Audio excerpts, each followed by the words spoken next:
একটি ছোট গ্রামে থাকত একজন যুবক, নাম তার হাসান। সে ছিল খুব সৎ এবং সব সময় আল্লাহকে ভয় করত। কিন্তু শয়তান তাকে পথভ্রষ্ট করার জন্য সব সময় চেষ্টা করত। একদিন রাস্তা দিয়ে হাঁটার সময় হাসান মাটিতে একটি টাকা ভর্তি ব্যাগ পেল।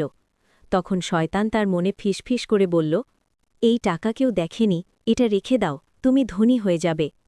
হাসানের মন কিছুটা দুর্বল হয়ে গেল, কিন্তু হঠাৎ তার মনে পড়ল আল্লাহ সব কিছু দেখেন। তখন সে বলল, না, এটা আমার নয়, আল্লাহ সত্যকে ভালোবাসেন, আর শয়তান মিথ্যা শেখায়। সে ব্যাগটি নিয়ে গ্রামের মসজিদে গেল এবং ঘোষণা করল। কিছুক্ষণ পর এক বৃদ্ধ এসে কাঁদতে কাঁদতে বললেন, এই ব্যাগটি আমার, এতে আমার সব সঞ্চয় ছিল।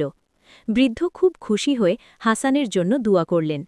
সেই রাতে হাসান স্বপ্নে দেখল তার হৃদয় আলোয় ভরে গেছে, আর শয়তান দূরে পালিয়ে যাচ্ছে।